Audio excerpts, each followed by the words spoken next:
In the heart of Detroit's most forgotten neighborhood, where abandoned factories cast long shadows over cracked sidewalks, Marcus Williams had nothing left but a single piece of bread. Without hesitation, he gave away his only meal, the last piece of bread that would have been his dinner, maybe his breakfast too. Word spread through social media, through coffee shops, through the network of people who still believed in the goodness of strangers. Something that would change not just Marcus's life, but the lives of everyone who witnessed what happens when humanity remembers its capacity for compassion. The story of the homeless veteran who chose to feed a child instead of himself touched hearts across the city, then across the state, then across the nation. A veteran of 3 tours overseas, he'd returned home to find his country had moved on without him.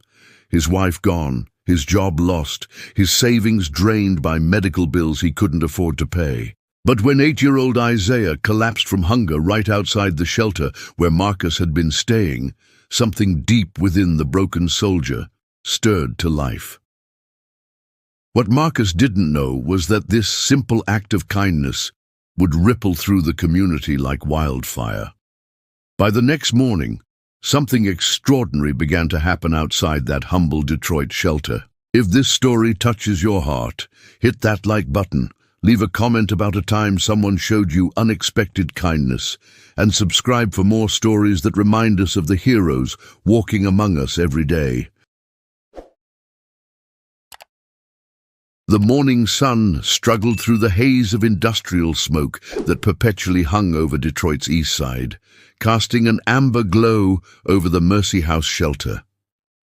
Marcus Williams sat on the concrete steps, his weathered hands wrapped around a cup of lukewarm coffee that Sister Catherine had pressed into his palms, despite his protests that he couldn't pay for it. Sometimes we all need something warm to hold on to. 3 months since the eviction notice, 2 months since his last construction job ended when his back gave out again, a souvenir from an IED blast in Kandahar that the VA doctors couldn't quite fix. The pain medication helped, but the prescription ran out faster than his ability to afford refills, and the streets of Detroit were unforgiving to a man who moved like he was carrying invisible weights. "Keep it," she had said with that knowing smile that reminded him too much of his grandmother. Mrs. Rodriguez from the corner bodega swept her storefront, nodding in his direction with the kind of respectful acknowledgement she reserved for the veterans she recognized. "You okay?" It was a look Marcus recognized from his own mirror on the mornings when pride was the only thing he'd eaten in the past day. A group of kids hurried past on their way to school, their backpacks bouncing with each eager step toward futures that still seemed possible to them. Marcus moved faster than he had in months, his own pain forgotten as he caught Isaiah before the child hit the concrete. The boy weighed almost nothing, his body trembling with the weakness that comes from skipping too many meals. Marcus had been holding on to very little lately. "When's the last time you ate something, son? I think. Mama's been working double shifts at the diner, but they cut her hours again. Eat this slow, okay? Don't want you getting sick. She left money for lunch, but Tommy Chen's older brother took it on the way to school. But mister, this is yours. I can't take your food." He pulled his army surplus jacket tighter against the October chill and watched the neighborhood wake up around him. "That's what we do, little man. We take care of each other. Besides, I got plenty." The lie came easily because it felt like the most important truth he'd ever told. He knew about working mothers stretched too thin, about bullies who preyed on the vulnerable, about the cruel mathematics of poverty that never quite added up right. For just a moment, the weight of his own struggles seemed lighter, overshadowed by the simple joy of watching a hungry child eat. His own childhood in this same neighborhood had taught him those lessons early. That's when he saw Isaiah and a small packet of peanut butter that Sister Catherine had slipped him along with the coffee. It was supposed to be his dinner tonight and breakfast tomorrow, maybe lunch too if he was careful with the portions. The boy couldn't have been more than 8, maybe 9 years old, with skin the color of rich earth and eyes that held too much knowledge for someone so young. He could feel his own stomach cramping with hunger, but looking at Isaiah's face made the decision automatic, instinctive, as natural as breathing. He moved differently than the other children, slower, more deliberate, like each step required careful consideration. His clothes hung loose on his small frame, a faded Detroit Lions t-shirt that had seen better decades and jeans that had been rolled up at the cuffs too many times. Isaiah stopped directly in front of the shelter, his gaze fixed on something Marcus couldn't identify. The boy swayed slightly on his feet, one small hand reaching out to steady himself against a lamppost that had been bent at an odd angle since the last big storm. "Hey there, little man," Marcus called softly, his voice carrying the gentle tone he'd once used with his nephew before his sister stopped bringing the kids around. Isaiah turned toward him, and Marcus saw it immediately. The hollow look of genuine hunger, the kind that gnawed at your insides and made everything else fade into background noise. The boy opened his mouth to respond, but instead of words, his knees buckled. "Whoa, I got you," Marcus whispered, settling onto the steps with Isaiah cradled against his chest. Isaiah's voice came out as barely more than a whisper. "Yesterday?" The words hit Marcus like a physical blow. Marcus looked down at the brown paper bag beside him on the step, his entire worldly wealth of food consisting of 2 slices of bread. Without hesitation, Marcus tore open the packet and spread the peanut butter across 1 slice of bread, folding it over to make a simple sandwich. "Here you go, buddy," Marcus said, pressing the sandwich into Isaiah's small hands. Isaiah stared at the sandwich like it was made of gold, then looked up at Marcus with eyes that suddenly brimmed with tears. Marcus smiled, and for the first time in months it felt genuine. As Isaiah took his first careful bite, savoring the simple combination of bread and peanut butter like it was a 5-star meal, Marcus felt something shift inside his chest. Neither of them noticed the woman across the street, phone in hand, capturing the moment when a homeless veteran gave away his last meal to save a starving boy. Sarah Martinez had been running late for her nursing shift at Detroit General when she stopped to witness something that would haunt her in the most beautiful way possible. She'd seen Marcus around the neighborhood before, the quiet veteran who never asked for handouts but always said thank you when someone offered help. She'd seen Isaiah too, the little boy who walked to school alone every morning while his mother worked to keep them afloat. While our politicians argue about who deserves help, this man shows us what real heroism looks like. His name is Marcus Williams. He served our country overseas, came home broken, and is still serving his community with nothing but love. Detroit, we can do better. Detroit strong, your Chai veteran heroes, acts of kindness. But she'd never seen anything like what unfolded on those shelter steps. Sarah's hands trembled as she typed the caption for the photo she'd just taken. "This morning I watched a homeless veteran give his only food to a starving child. There he was, clear as day, holding Isaiah and offering him food. God, Isaiah's mother is going to think I'm some kind of predator approaching her kid." The image had been shared hundreds of times, with comments pouring in faster than he could read them. People were offering jobs, food, money, housing. Veterans were sharing their own stories of struggle and recovery. Parents were talking about teaching their children about kindness. The simple act of sharing his bread had somehow become a symbol of something much larger. That woman who took this picture, Sarah Martinez, she's a nurse at the hospital. She called here an hour ago crying, asking how she could help. Her voice carried exhaustion and weariness, but also something that might have been gratitude.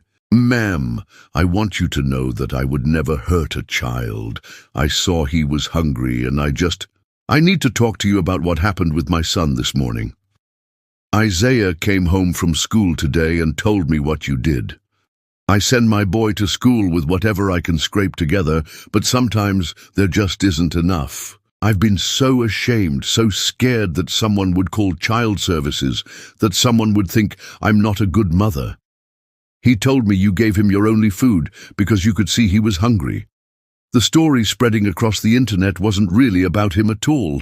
It was about Isaiah, about Jasmine, about Sister Catherine, about Sarah Martinez, and every person who'd shared the post because they recognized something true and powerful in that simple moment of connection.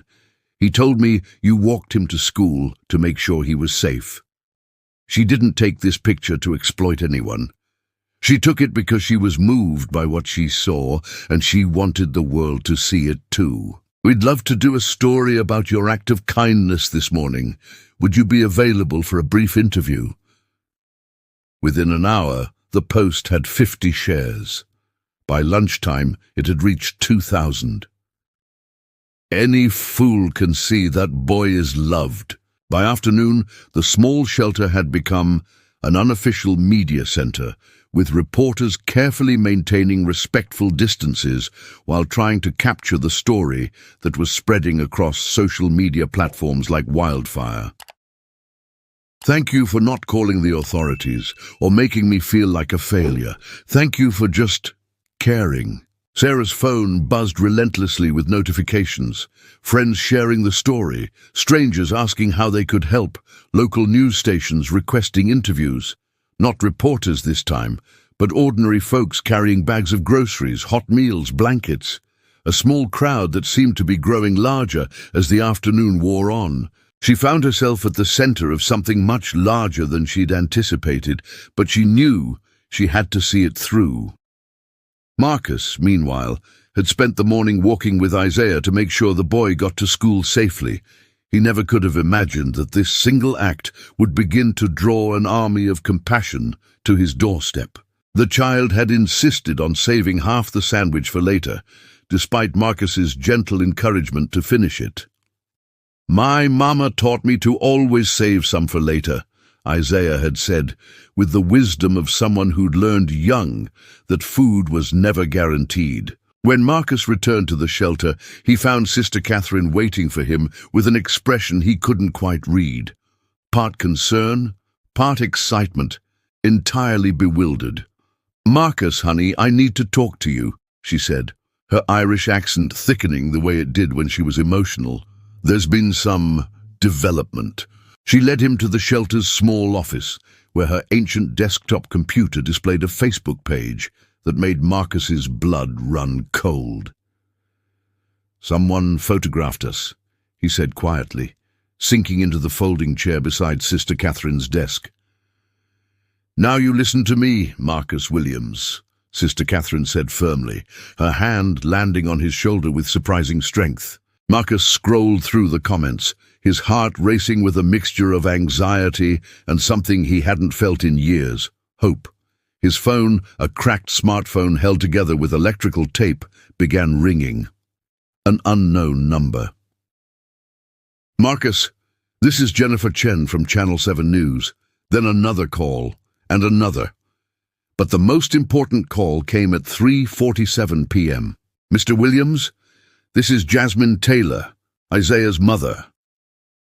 Marcus felt his stomach drop. "Mr. Williams," Jasmine interrupted, her voice cracking slightly. There was a long pause, and Marcus could hear the sound of traffic in the background, the everyday noise of a city that kept moving regardless of individual struggles. "I work 2 jobs, Mr. Williams, and I'm still behind on rent." "You are a good mother," Marcus said immediately.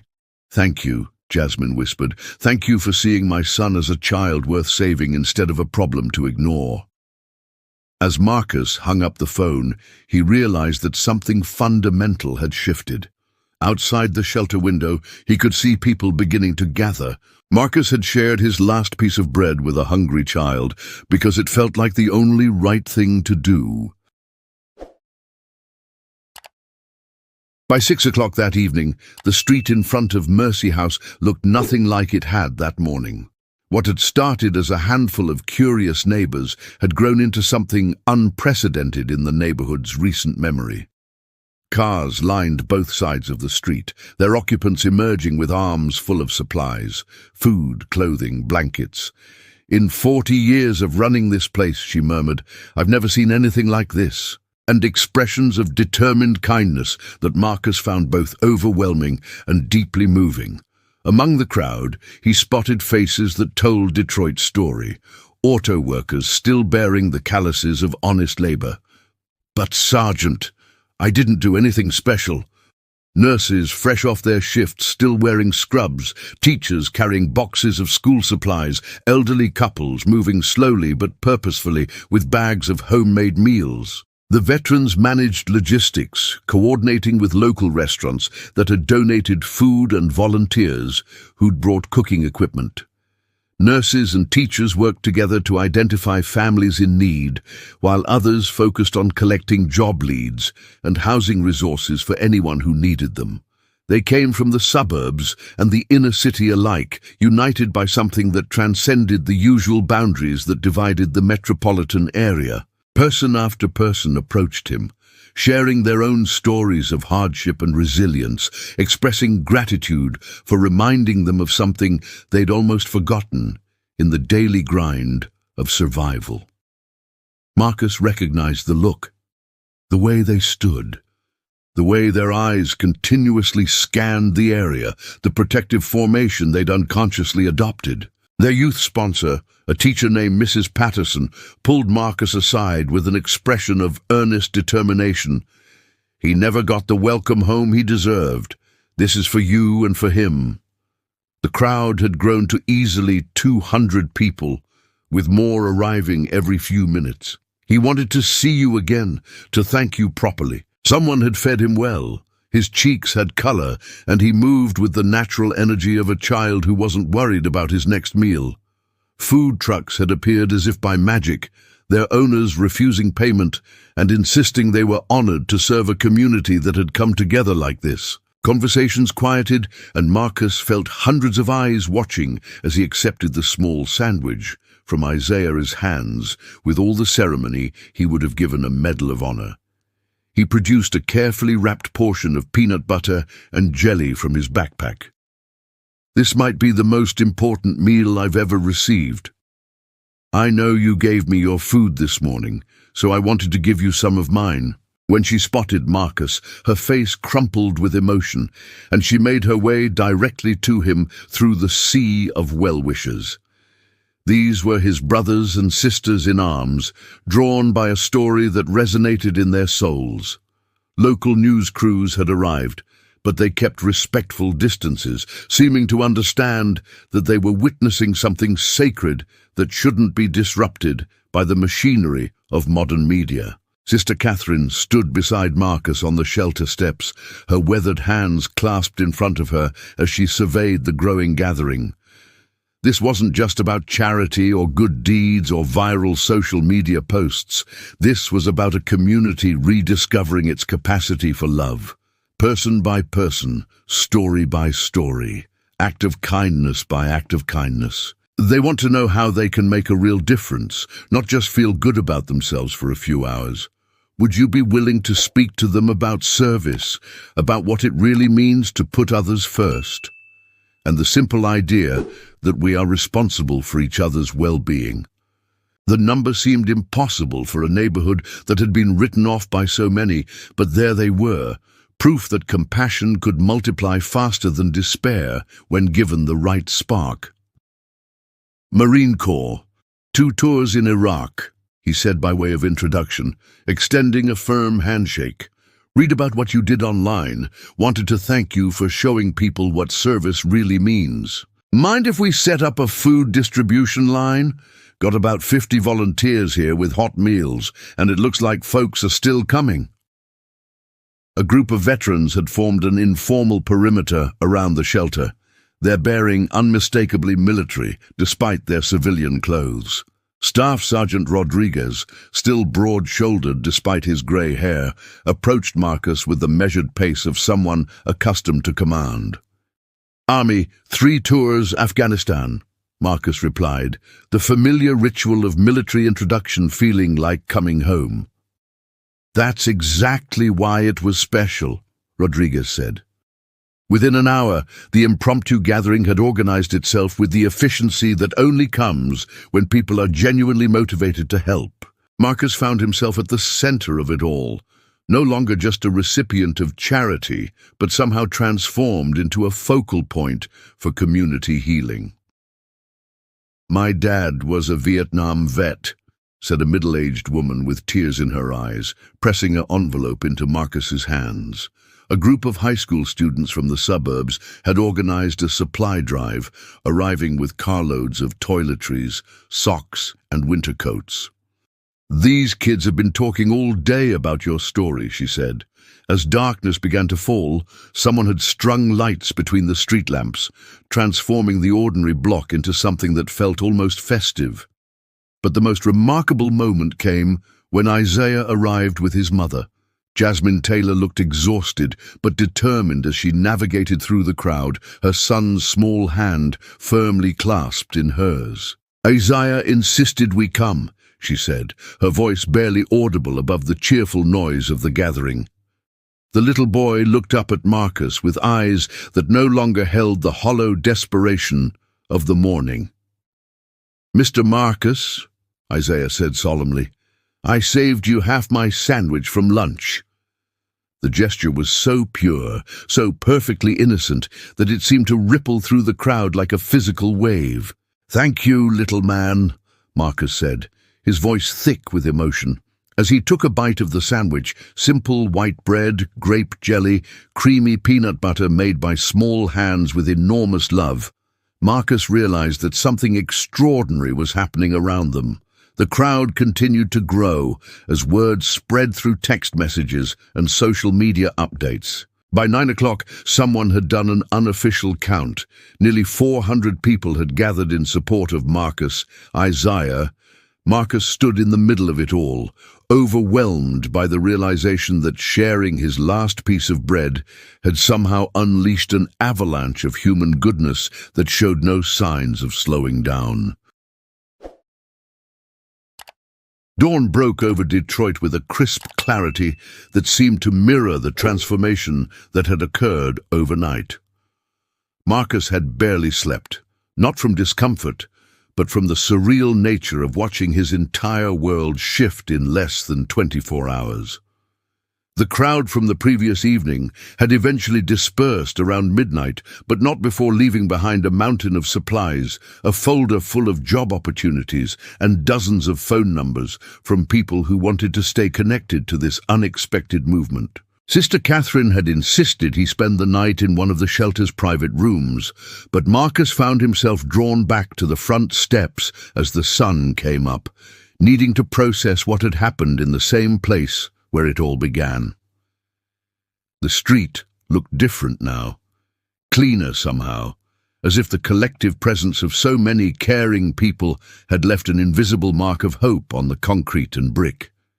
Then another. Then a small convoy of vehicles that seemed to stretch around the corner. But more than that, it showed us what's possible when we stop working in isolation and start working together.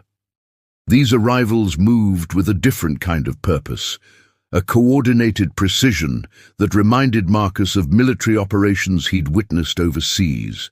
Veterans arrived in groups, some traveling from as far away as Grand Rapids and Flint after hearing about the gathering on veterans' social media networks. A grandmother who'd driven from Toledo because the story reminded her of her late husband's service. A group of college students who'd organized a campus-wide supply drive overnight. A family of refugees who brought homemade food because, as the father explained through tears, local news helicopters circled overhead, capturing images of a gathering that defied easy categorization. 713 individuals who had come together because a homeless veteran had shared his last piece of bread with a hungry child, and because that simple act had reminded them of something essential about human nature that they'd almost forgotten, who just needed to be reminded that their individual actions could add up to something powerful and transformative. It wasn't exactly a protest, wasn't exactly a celebration, wasn't exactly a rally. It was something new, something that emerged from the intersection of individual kindness and collective action.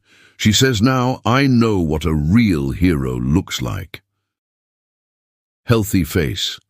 The reason why none of the day's overwhelming attention and unexpected blessings really mattered compared to this single simple truth. When you see someone who needs help, you help them. And too many nights on cold streets, and the surprising discovery that hope could multiply faster than despair when given the right conditions.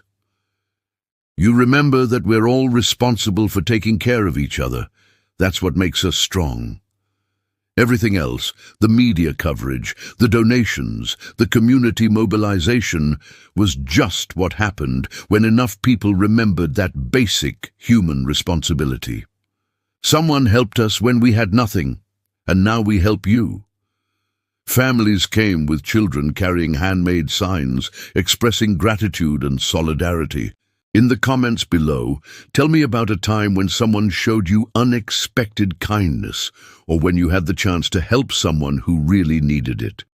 These stories matter because they remind us that we all have the power to be someone's hero.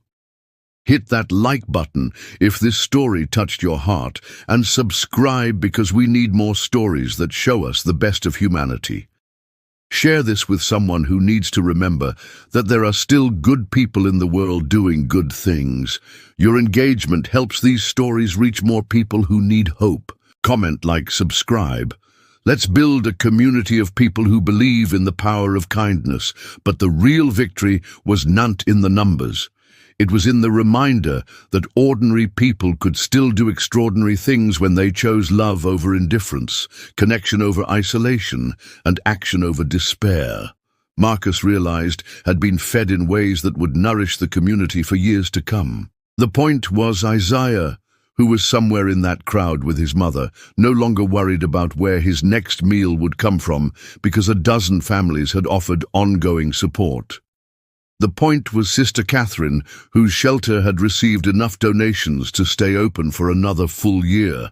But the words that stayed with him came from Isaiah, who had found him in the crowd one last time before heading home. The point was the job interviews Marcus had scheduled for the following week, the apartment leads he'd been given, the medical care he'd been offered by doctors who'd heard his story and wanted to help. By 2 o'clock, someone with experience in crowd management estimated nearly 600. The gathering had grown beyond anything the neighborhood could safely accommodate, so volunteers had organized a march to Hart Plaza downtown, where the crowd could spread out along the riverfront. Local businesses sent representatives with donations and job opportunities. We've been trying to address veteran homelessness and child hunger as separate issues for years. Yesterday, you showed us they're the same issue. They're about people who deserve dignity and support, period. Men and women emerged from the vehicles wearing matching T-shirts, carrying professionally printed signs, and organizing themselves into formations that suggested serious planning and preparation.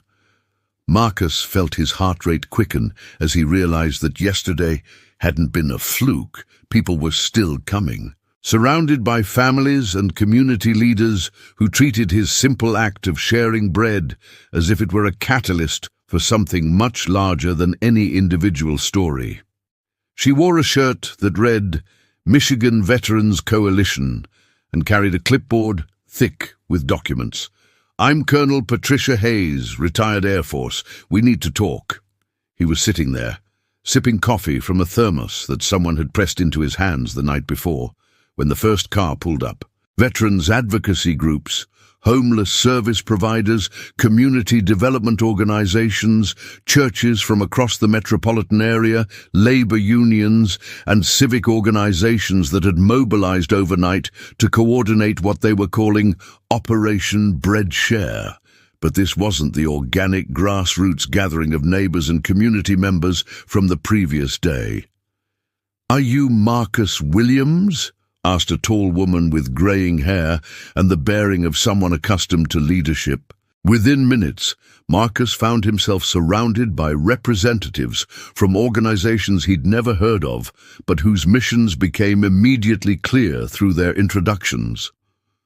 "What you did yesterday," explained Colonel Hayes, "reminded a lot of people why they got into service work in the first place."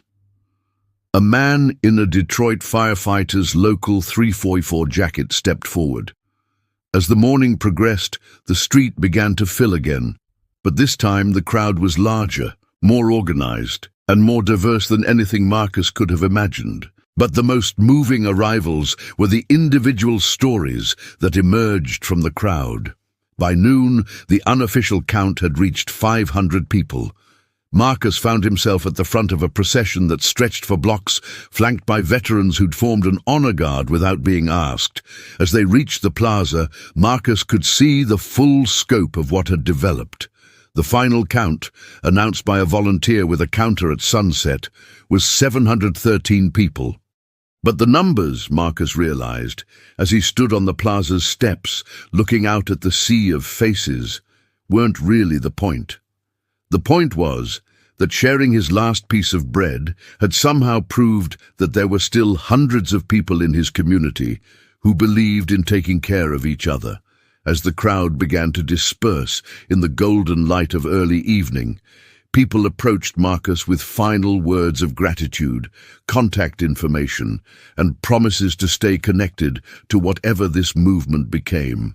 "Mr. Marcus," the boy said, tugging on his sleeve with the persistence of childhood, "my mama says what you did was make everyone remember how to be heroes." Marcus knelt down to Isaiah's eye level, seeing in the child's bright, "You remember that, little man," Marcus said, his voice carrying the weight of 3 tours overseas. 713 warriors had lined up outside because one man shared his last bread with a starving child. The bread was gone, but the hunger for human compassion. "Now I need you to do something important."